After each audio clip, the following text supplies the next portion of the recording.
Okay, next one is coffee. All right, coffee.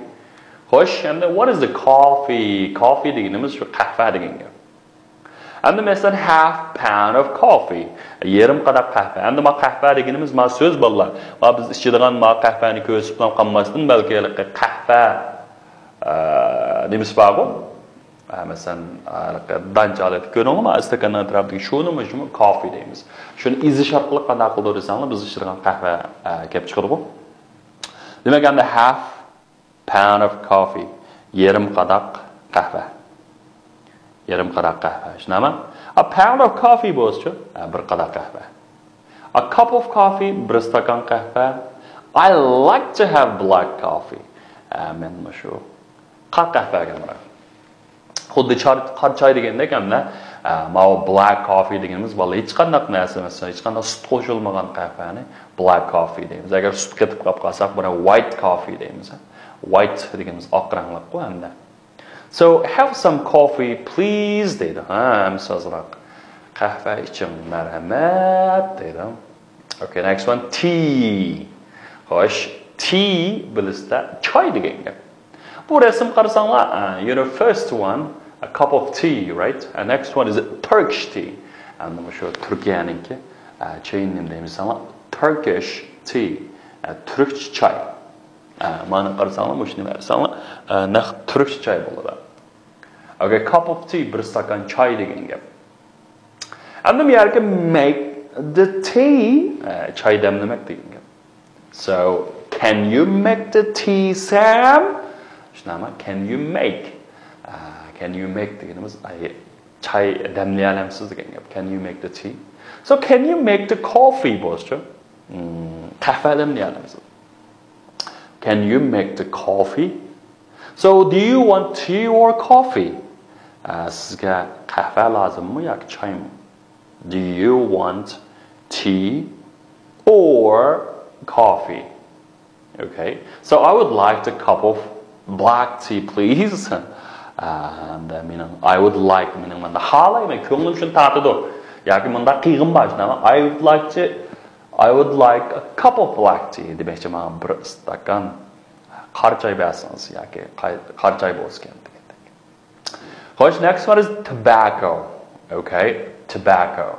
Okay, and the tobacco deganimiz nima desanglar? Muxurka, tamaka.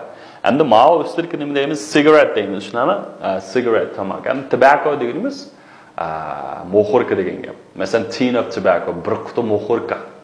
Halaqay vaqalit sadrg'o balla. Shun tobacco deymiz. Masalan, people plant tobacco many places around the world.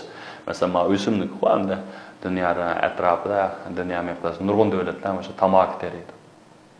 So, warn other about the dangers of tobacco.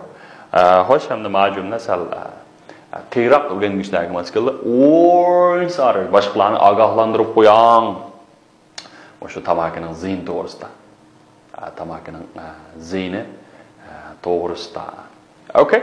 Amsa tekstga mukaffaq sadoshlar. Amsa shu tekstga bir qaranglar. Amsa hozir bir anglash hujjati bir kartun film qo'yildi. O'sha kartun filmini diqqat qilib bir anglab.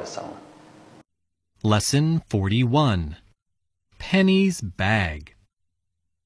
Listen to the tape, then answer this question. Who is the tin of tobacco for? Is that bag heavy, Penny? Not very. Here, put it on this chair. What's in it?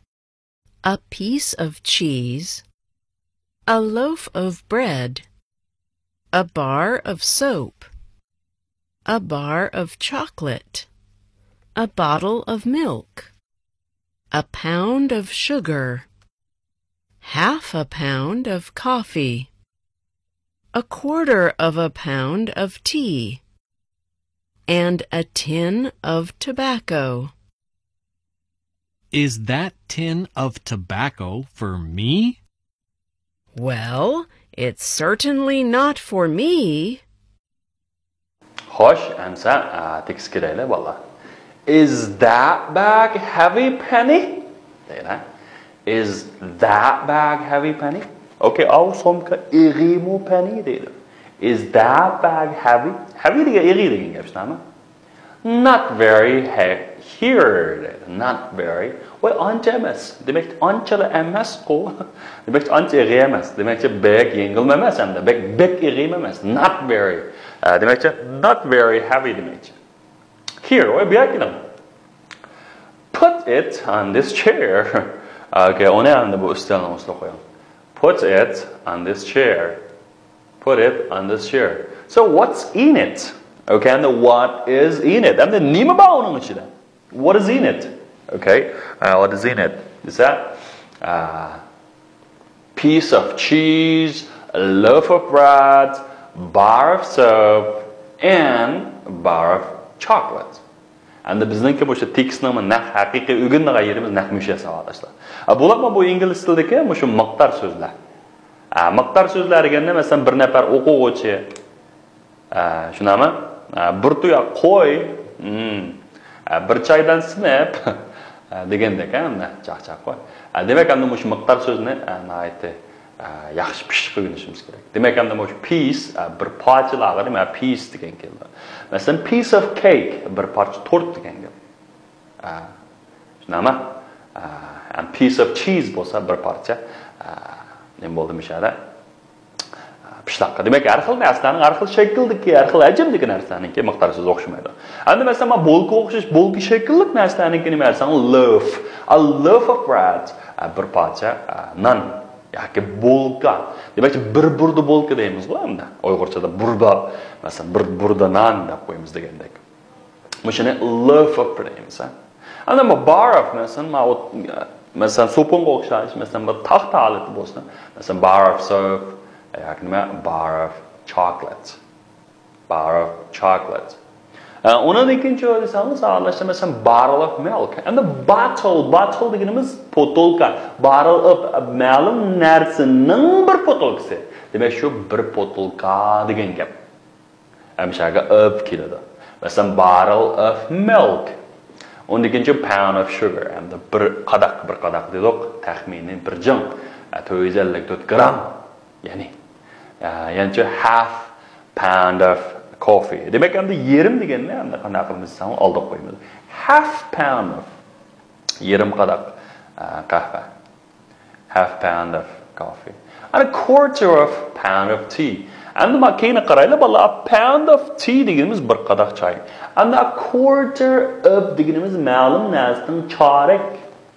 Bu chorak degan yerimning taxminiy quarter degan 4 dan 1. Masalan, Koreyalar futbol musobaqasida 4dan 1 tanlarga musobaqa bo'lishmi? Demak, chorak alqovishma, ya'ni quarter final degandek. Demak, quarter deganimiz 4dan 1. Demak, yerimning yerimi. Chorak lag'man deymiz-ku. Chorak lag'man degan shu quarter. Demak, a quarter ma'lum narsa 4dan 1. A quarter pound of tea. Demak, chorak qadaq choy. Quarter pound of tea and a tin of tobacco. A tin deganimiz kichik to'mi qutili bor, chiroyli. Masalan, galag'irib qolgan do'rning qutilari, bu kichik arqil to'mi qutilarni deb tin deymiz. A tin of tobacco. Bir quta tamaka. So, is that tin of tobacco for me? Well, bir quta tamaka men uchunmi desa? Well, it's certainly not for me. Well deganimiz ham inglizcha ma'noda bir o'yinni bormanda desa, well, bunda o'yinni azroq vaqtni mensan bir hech qanday ma'noni bildirmaydi shu egizlik so'zi. Well, xo'sh deganda gap, ama well, it's certainly not for me. U albatta mas certainly deganimiz albatta degan gap. It's certainly not for me. U albatta men uchun emas. Xo'sh, endi bizning language focus nuqtamizga qarasak, masalan, loaf of, bar of, tin of, pound of, shunaqa, masalan, loaf of, bar of, barrel of, pound of, ma bir tal u kam qilib qopdi, ashuni bir to'liqli versionini bolalar kechirgaysizlar xatoligimizda. Pound of, bir u kam qilib qopdi. A pound of, ya'ni half a pound of, yerim qadaq. A quarter of, ya'ni tin of, and a piece of degandek. Demek endi bu şu mo'yin miqdor so'zda ekan, shuni bo'z xotir qoldirib olib, nihoyat yaxshi mashq qilsanglar. Bo'ldi. Bugungi darsimiz mushagicha bo'lsin. Kelarki soatimizda dars ko'rishlar. Xayr xo'sh.